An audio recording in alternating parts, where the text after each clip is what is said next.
Hey everybody, welcome back. In today's video, we're going to be discussing safety precautions. Yes, we have a quiz that is designed to help keep you and the patients that you care for safe. So as we do in each of our videos, we'll give you about 10 seconds to receive your notifications and we will get started shortly. And hello everybody, I see you in the chats. I won't monitor the chats until the very end, but please feel free to input your answers and be engaging. Patient safety is the foundation of quality care, and CNAs and PCTs play a vital role in protecting both patients and themselves from harm. Every shift represents potential hazards, falls, infections, fire risk, workplace injuries, chemical exposures, and even aggressive behaviors. By understanding and following safety precautions, caregivers can prevent accidents, reduce errors, and create a secure environment where patients can heal. Today's quiz is designed to reinforce your knowledge of common hazards in healthcare settings and the practical steps you can take to keep everyone safe. If you haven't done so already, we have a full video library. So whether you need help with passing the written test, or you can call it the oral test, or the clinical skills examination, we have your back. Simply open up your camera app on your phone and scan the QR code that's on the screen. That's going to take you to Nurse Eunice's My Personal YouTube channel, where you'll be able to see the various videos and you can see highlights from my life. I look forward to working with you and I'll see you on our channel. Let's begin, team. Question number 1. The fire alarms in your nursing home begin ringing. No one on your unit is in immediate danger. What should you do first? Would it be A, evacuate the patients laterally, B, evacuate the patients vertically, C, close the patient's doors, or D, open the patient's doors? Right, so during a fire emergency, revealing the answer in 3, 2, and if you said C, you're absolutely correct. So no one was in immediate danger. Therefore, you didn't have to do the first part of RACE. And so RACE is the protocol in which we would use during a fire. The R stands for rescue. We didn't have to rescue anyone because no one was in immediate danger. The fire wasn't on our hall. And then because the fire department had already been called, you wouldn't have to do A, which would be alert or alarm, pull the fire alarm. C would be the next step. C would be confine. So when you close those doors, the doors have a fire rating, which means that it may take an hour, 2 hours for the fire to actually go past that door, and then something else, the less oxygen, we can actually start to close off or stop the fire. So whenever there's a fire emergency, we race. We rescue first, and then we either call 911 or we pull that fire alarm, depends on where you are. C, close those doors. That's going to prevent the smoke. It's also going to slow down the fire. And then if after all of that, you may need to evacuate if the fire is still present, or if you have a fire extinguisher, you can extinguish. So race, alert, confine, extinguish, or evacuate. That would be the RACE protocol. Question 2. The nurse directs you to assist in opening the airway of a resident in respiratory failure. In what position should the resident be placed? Is it A, prone, B, supine, C, lateral, or D, semi-Fowlers? This person's in respiratory failure.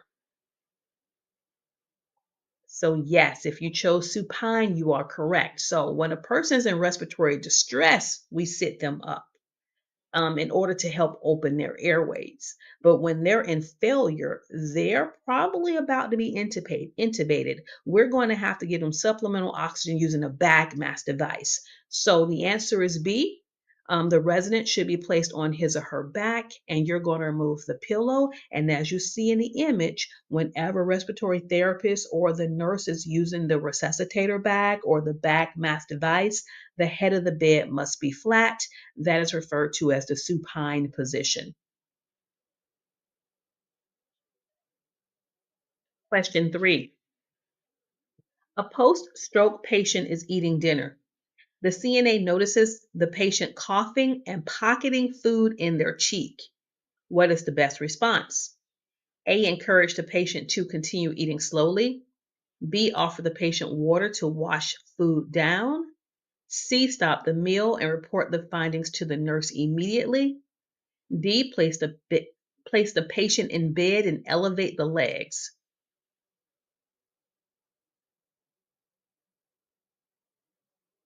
All right, I see some great answers coming through. Revealing the correct response in 3, 2, and yes, it is C. So whenever your patients start pocketing food, it's not safe to continue to feed them because if they lay down with that food still in their cheek, they're going to aspirate. And so coughing and pocketing food could indicate an aspiration risk. You're going to stop feeding them and you're going to get your nurse in there right away. As a nurse, when I've had patients who were pocketing food, the way that I would get the food out is that I would use the suction wand to start suctioning the food. Usually, these are the patients who are resistant to care. And so you just have to be really careful with them. But if you suspect they're pocketing food, stop. Do not lay them down. Get your nurse into the room so that she can intervene. Question 4. During a hurricane, the power goes out in your facility. What is the CNA's most immediate concern for residents? Is it A, locking doors to prevent residents from leaving? B, providing flashlights to the residents? C, ensuring all residents have access to food? Or D, monitoring residents who depend on electrical medical equipment? No, this one's a tricky one. And I know you want to choose B, but B is not the correct answer. D is. A lot of your facilities will have emergency lights that come on when there's a power outage. And so your responsibility as a CNA is going to be D. You have to take care of those patients, such as the one in the image, who rely on their medical equipment for survival. So residents using oxygen concentrators, ventilators, or other electrically powered equipment require immediate attention to ensure their equipment continues to function or that alternative measures are taken. And a lot of your facilities, there are going to be red outlets. The red power outlets signify those that are backed up by a generator. So you want to make sure that whenever you're plugging in equipment, that all life-sustaining equipment is plugged into a red outlet. Question 5. The unit is short-staffed and several patients require assistance. Which task should the CNA complete first? A, change the incontinent brief of a wet patient. B, answer a call light for a patient who is on the toilet. C, change the linens in an empty bed. D, bring water to patients who requested it. You're short staffed. Everybody needs you at one time. Who is your priority? Great job. B, a person on the toilet, that's the one who faces an immediate fall risk if left unattended. So if they're calling you to get off the toilet, that person, that patient should be your priority. This takes priority over everything else. Once you get her off the toilet, you can go and quickly take the water or the food to the other people. And then the one you're going to spend more time with last would be the person who requires their brief to be changed. Question 6. While evacuating residents during the flood, you notice that one of your ambulatory residents is missing. What should you do? A, return to look for the missing resident immediately. B, wait for the resident to evacuate on their own. C, ask another CNA to look for the missing resident. Or D, inform the nurse or emergency personnel. That's right. I am so proud of you, lifesavers, because you know that you cannot leave your patients or residents unattended. So it's going to be D. It's essential to inform the appropriate personnel who can take action to locate the missing resident without jeopardizing the safety of your other residents. So you're going to stay with your residents and send someone else in, the nurse, the fire department, the police, to go look for the missing resident. Question 7. While assisting a bedridden resident during a flood, what is the safest way to move them? A. Lift them in your arms and carry them to safety. B. Drag them on a blanket or use a transfer sheet. C. Use a wheelchair to transport them. Or D. Wait for emergency responders to arrive. And again, a key term in this question is that your patient is bedridden.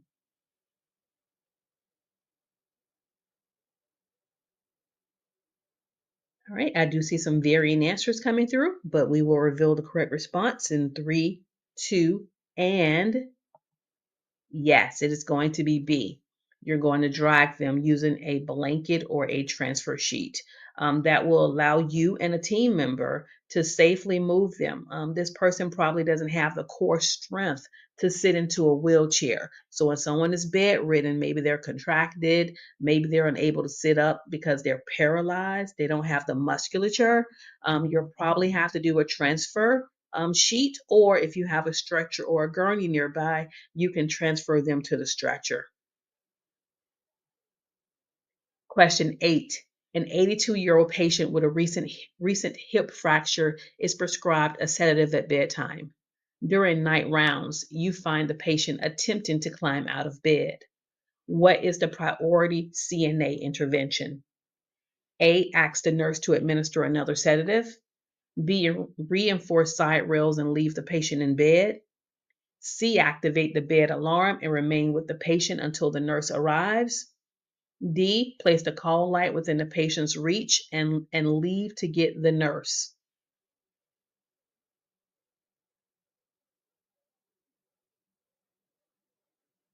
And that was a long one, so I'll give you a few extra seconds to put your answer in the chat.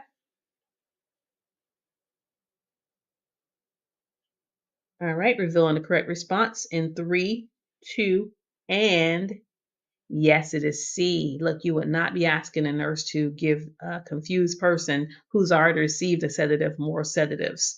It could be the sedatives that's causing them to be confused and restless. So sedatives and fractures, okay, can increase fall risk. So you're going to activate those bed alarms. You're going to stay with that resident or that patient and give that nurse time to come in and reassess. Number 9, a resident uses oxygen. What should you ensure during a fire evacuation?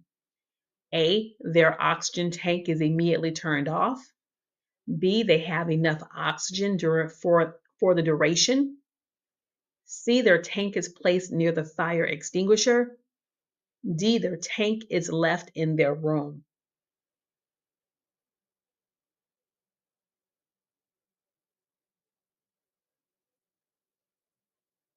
All right, revealing the answer. And if you chose B, that is correct. Look, we're not going to disconnect them from their oxygen. We're going to get them and their oxygen away from that fire. Again, oxygen could cause fire risk. So ensuring residents have enough oxygen is critical for their well-being, especially during prolonged evacuations. All of your facilities should have an evacuation plan, whether that means evacuating them from one facility to another, or those high risk residents or patients would be evacuated from the facility directly to the hospital. So once the ambulance arrives, they have the supplemental oxygen. So just keep that in mind. You take the tank, you take the patient, you get them to safety, get them in an ambulance, and then they should have the supplemental oxygen that they need. 10. What is the CNA's role after an emergency evacuation? Is it A, document the incident thoroughly, B, provide emotional support to residents, C, assist with returning residents to their rooms, or D, all of the above?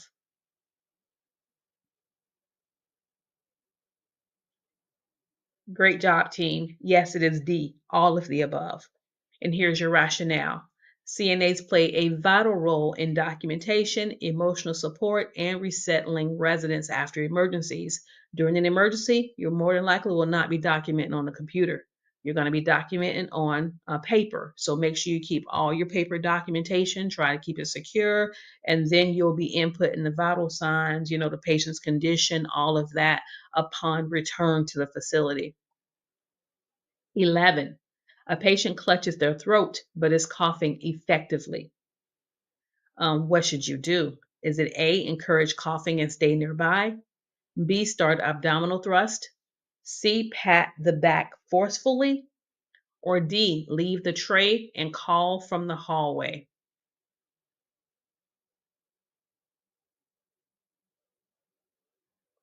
Your patient is coughing effectively, but they are clutching their throat as if they're choking. That's right. You're going to encourage them to cough because as long as they are coughing, they do not have a complete obstruction. You don't have to do abdominal thrust. You would do abdominal thrust when they're no longer able to cough. And so the rationale is that if they can cough or they can speak, their airway is partially open. So encourage them to keep coughing to clear their airway and to monitor them. And of course, you just hit the button, letting the secretary or the office, there's usually a unit secretary who's at the desk. You will be letting them know that you need to get the nurse into the room. The patient's coughing, and you think they may have something in their airway. 12. A patient with dementia is heading toward the exit. What do you do? Is it A, call the police? B, shout stop? C, apply a restraint? Or D, redirect them calmly?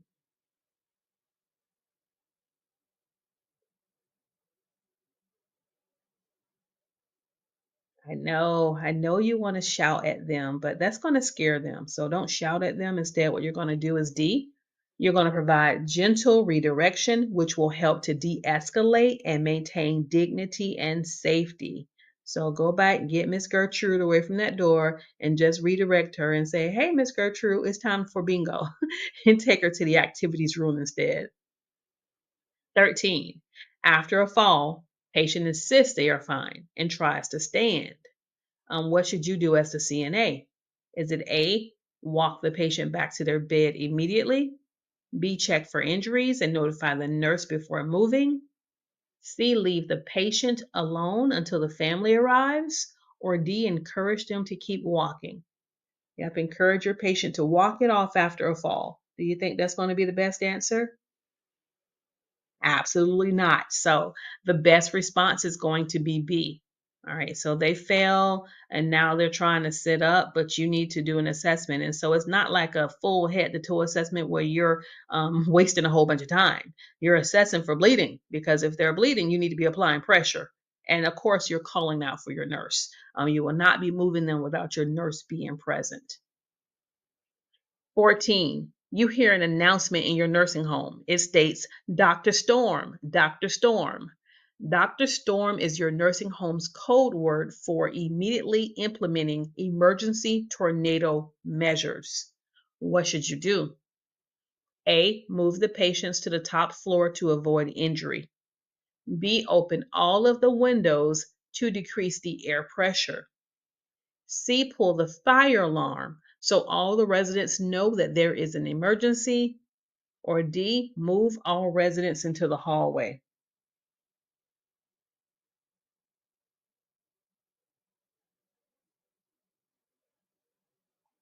Correct, it would be D. You're going to move all the residents into the hallway, and here's the explanation. You're going to move them so that they are not near windows. When that is done, you should then close all of the windows and patient doors so debris does not fly into the hall where the residents are. The lowest, not the highest floor is the safest, excuse me.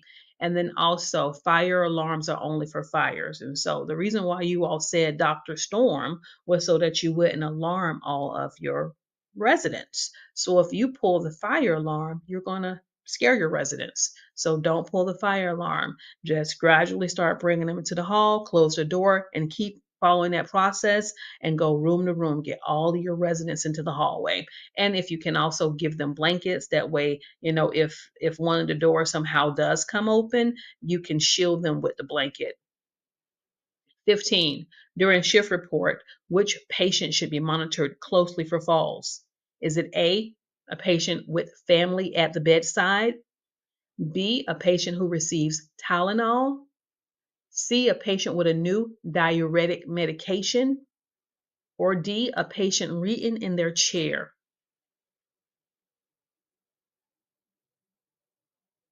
Who should be monitored closely for falls? Yes, it is C. It's the patient who's taking a new diuretic. And so as a nurse, I would be saying, hey, Marcia, I just started Mrs. Jenkins on a diuretic. And that means she's going to be using the bathroom more frequently. She may be calling you more often. And so anytime someone is using a diuretic, a medication that removes excess fluid, is going to increase their urgency, which increases their trips to the bathroom, which increases their fall risk. And as a CNA, you're going to take them to the bathroom more frequently, and then also make sure that if they do call you, that you move more quickly. 16. While working in a hospital, a CNA hears an announcement for an active shooter in the building. What should the CNA do first? A, run toward the nearest exit to leave the hospital. B, confront the shooter to protect others. C, call 911 to report the situation. D, hide in a locked room with patients if possible. That's right. You are prioritizing your patients over yourself. So the answer is going to be D. So you just can't leave the hospital. And then you're not going to try to take this shooter down. They have security in the hospitals. So it is going to be hide in a locked room with your patients or try to barricade, lock off the entire unit. So in an active shooter situation, the priority is to protect oneself and others by hiding in a secure location. Lock the door, silence devices, and stay quiet until help arrives. 17. One of your residents, Mr. Stevens, has had a change in condition. His skin is moist and cold. You take his pulse, and it measures 142 beats per minute. His respirations are 40 breaths per minute. You notify the nurse. What condition is Mr. Stevens likely suffering from? Is it A, aspiration, B, apnea, C, shock, or D, seizure? So, yes, as a CNA, you have to know about medical conditions because whether you're taking care of patients in a home care setting or you're taking care of patients who are more acute in the hospital, you're taking care of ill people and you have to know when to notify the nurse. And so I'm so happy that you as a CNA took those vital signs because based on that patient's presentation and those vital signs, the answer is C. That patient may be experiencing shock. So the increase in breathing and pulse rate and that cool, moist skin suggests shock. Get your nurse in the room so that she can provide the emergency care that that patient needs. 18.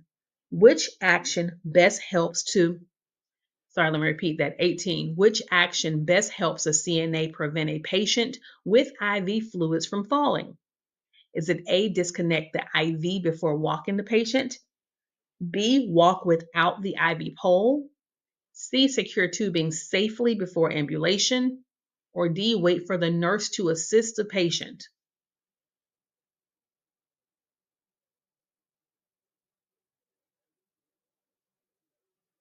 Okay, revealing the answer in 3, 2, and no, the answer is not D. Okay, so whenever you're taking your test, your answer for everything cannot be notify the nurse. You notify the nurse in case of change of condition or there's an emergency. So for this one, you're going to help prevent a patient from falling with the IV pole. If you do C, you're going to secure the tubing before the ambulation attempt, and that's going to prevent tripping hazards while keeping the IV line intact and safe. A CNA cannot disconnect nor reconnect IV fluids, and let's say this patient's receiving an antibiotic or something that is time sensitive. You should not be turning off the machine, disconnecting it. That is not within your scope of practice. 19. What is the run, hide, fight protocol during an active shooter situation? Is it A, run toward the shooter, hide near an exit, and fight to disarm them? Is it B, run away if possible, hide if running is not an option, and fight as a last resort? Is it C, hide first, run if discovered, and fight immediately? Or is it D, fight the shooter to protect others, hide once injured, and run when possible?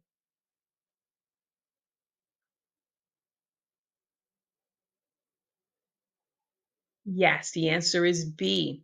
So run away if possible, hide if running is not an option, and fight as a last resort.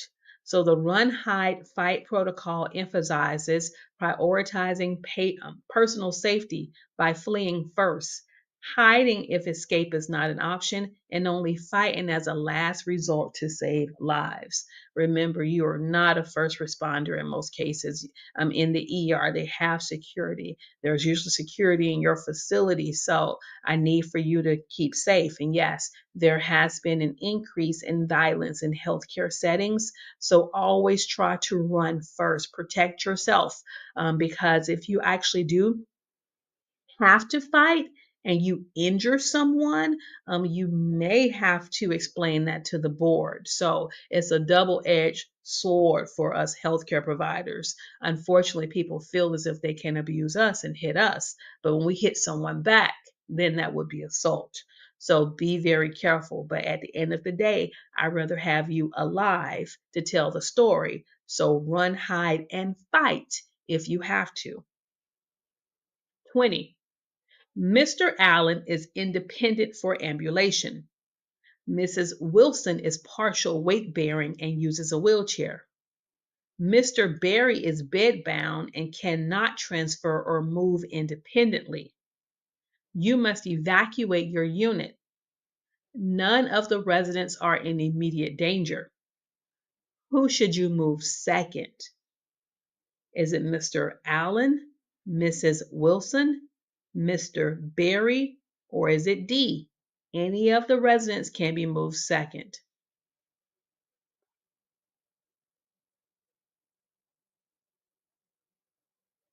Right, I'll reveal the answer in 5 seconds. If you chose B, Mrs. Wilson, you are accurate. Great job. So you're going to move the ambulatory, the people who can move, who can walk. We're going to get them out the way as soon as possible. All right, let's get you over here. And then you're going to go back and move the ones in the wheelchairs. And then once the ambulatory ones and the ones who can move in wheelchairs, once they are evacuated, that is when the staff can concentrate all of their efforts on moving the bedbound residents who will require the most assistance. 21.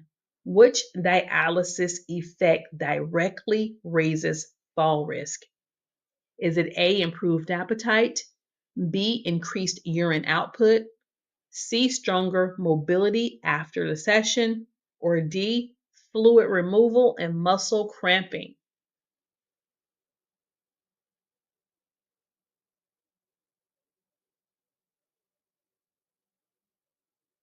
All right, I do see those answers. Great job, team. So after dialysis, the machine will actually cleanse. It will cleanse the blood and it takes away those extra fluids. Remember, when someone's on dialysis, their kidneys don't work and the kidneys filter. They filter the waste, the toxins, and then they excrete. They remove the excess fluid.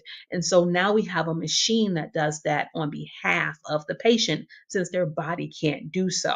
So when they return to your room, sometimes their pressures are lower than normal because it takes their body time to adjust to those shifts in fluids. So they may be hypotensive, and then they sometimes will have muscle cramping if they're used to having higher potassium levels, and now we have them closer to normal. So it takes time. You're going to make sure that when you sit them up in bed, if they want to go to the bathroom, that you make sure that they dangle at the side of the bed first to help get their blood pressures balanced. All right, so the answer was B. Rapid fluid shifts reduce perfusion or blood flow, and of course that can affect their balance. So move them slowly and have patience with them after their dialysis treatments, which they normally have 3 times per week.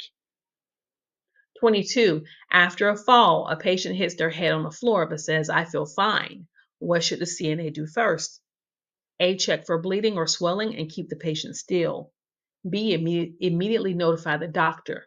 C. Offer an ice pack and leave them alone. Or D. Ask another CNA to help lift them.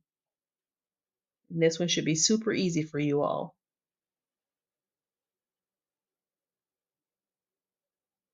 Revealing the answer in 3, 2, and it would be A. You're not notifying a physician. Remember, you answer to the nurse. You notify the nurse, who then, after her assessment, would notify the physician. So the answer is going to be A, because even without symptoms, head injuries can be serious because you could have an internal bleed. So keep the patient still, observe, and notify that nurse. 23, and we're going all the way to 30. So if you stayed with me for this long, I want to, just thank you for studying with me. And I'm so proud of you all. We received so many notifications from you telling us that you passed your examinations, and we are proud of you. All right. So 23, once CPR is started, how long does it continue? A, until you determine the person is dead. B, until a nurse pronounces the person dead. C, until you have permission from a physician to stop. Or D, until a physician pronounces the person dead. Finally, E says both C and D. Now I'll give you about 5 seconds to read through that once more. And if you've not yet liked our video or shared our videos with others, please do so. We have a wonderful resource of free training resources, study guides, videos, etc. So there's no reason for you or your buddies, your colleagues to be not passing your examinations. Use our resources and help pass your examinations and to become better caregivers. So, of course, the answer is E. The nurse does not pronounce death. The CNA does not pronounce death. Who gets to pronounce it? A physician must determine not only when a CPR must be stopped, but then they will also determine the time of death and when we should stop. So that is not something that's within the nurse's scope of practice, nor the CNA's scope of practice. 24. You hear a report that Mr. Green, one of your residents, is being prepared for transfer to the hospital because he's in respiratory failure. This means A, he is having a myocardial infarction. B, he has stopped breathing. C, his respirations are very rapid. Or D, he is breathing, but it is not enough to sustain him. What does respiratory failure mean?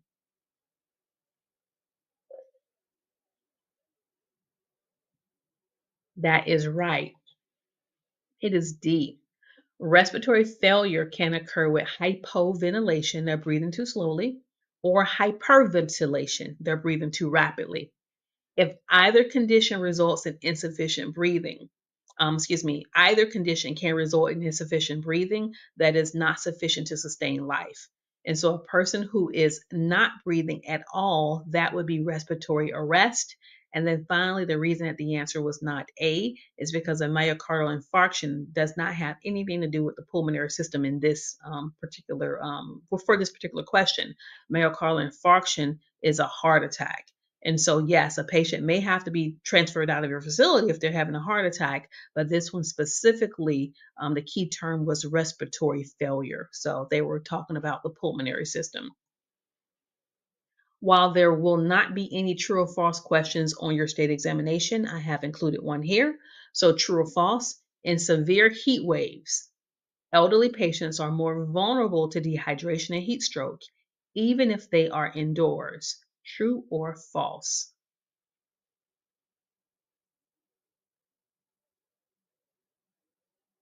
All right, I see some truths. I see a lot more falses. Oops. All right, so there we go. I see more truths coming through now. So the correct answer is true. So older adults are more susceptible to heat-related illnesses due to reduced ability to regulate body temperature and potential underlying health conditions. So even if they are indoors, they can become susceptible to those elevated temperatures. 26. A patient taking blood thinners falls. Which is the CNA's priority? A. Apply a bandage only if bleeding is visible. B. Assume no injury if the patient is talking. C. Report the fall immediately even if no bleeding is seen. D. Wait for the nurse before speaking with the patient.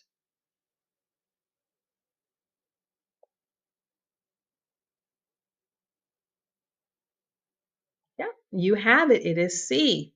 So another term for blood thinners would be anticoagulants. It goes against coagulation. It goes against the blood clotting, an anticoagulant. And so anticoagulants increase the risk of internal bleeding even if external signs are absent. So why do we give anticoagulants? Because this person's at risk of forming blood clots. Maybe they already had a DVT in their leg. We cannot afford for that DVT to get bigger and then travel to their lungs, to their heart, to their brain, because they can stroke out, they can have a heart attack, they can have a pulmonary embolism. So they're going to be on blood thinners, anticoagulants, because we don't want those clots to form. However, as a consequence, that means that they have an increased risk of bleeding and also of internal injuries if they do sustain a fall. 27.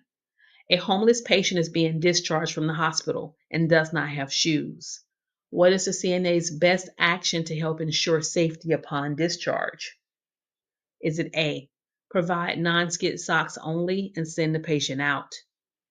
B, notify the nurse or case management so that the patient can receive proper footwear before leaving?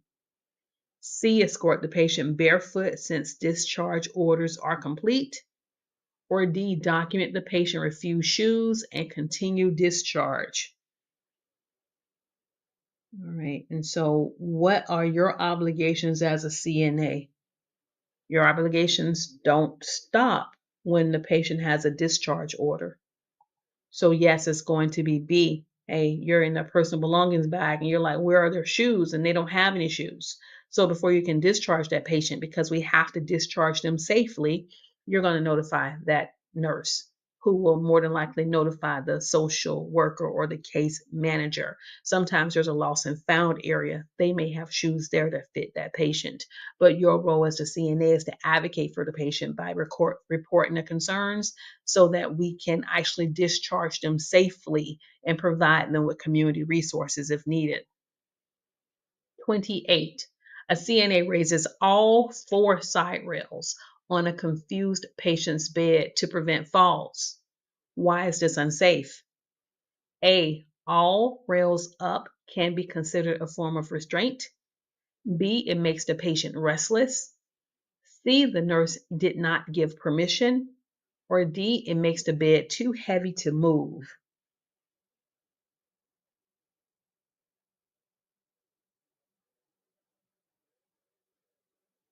And I see some varying answers. Okay, team, revealing the correct response in 3, 2, and it is A. We cannot, without a physician's order, we cannot raise all four side rails because legally we are restraining that person. That would be entrapment. And remember, a restraint requires a physician's order. So normally we will have maybe 2 side rails up.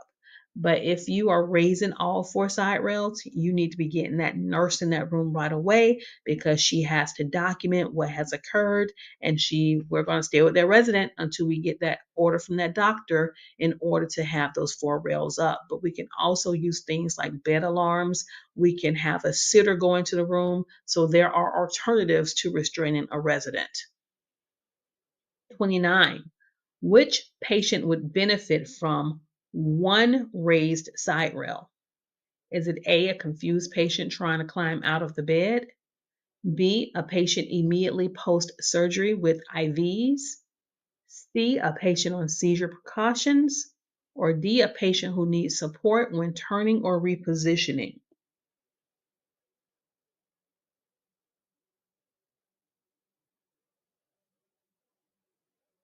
Yes, yes, yes. I'm so proud of you. It is D. So you saw that the others were fall risk. Someone has seizure precautions. Not only would there be an order for all 4 side rails to be up, there's probably also going to be an order for those side rails to be padded. And so if you're only having 1 or 2 rails up, that's usually for mobility support to help them move about in the bed, to change positions, etc. That is not necessarily used as a barrier. All right, and then our last question, I'm so proud of you. What should the CNA check before transferring a patient from the bed to the wheelchair? Is it A, the call light battery? B, the bed and wheelchair are at the same height with the brakes locked? C, the IV fluids are disconnected? Or D, the patient is holding the bed rails tightly? What should the CNA check before transferring a patient from the bed to the wheelchair?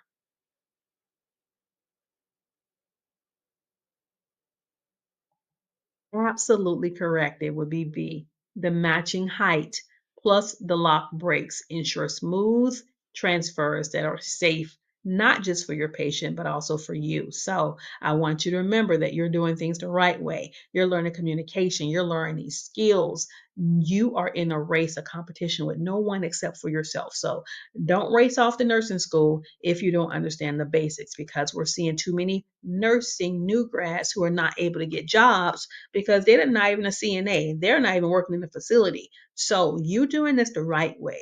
You're working as a CNA. You're working your way up. You're learning how to provide basic care to your residents. It's going to benefit you so much in your future. So remember that caring CNAs make caring nurses, and that you can download our free resources from nurseeunice.com, also from fltraining.com.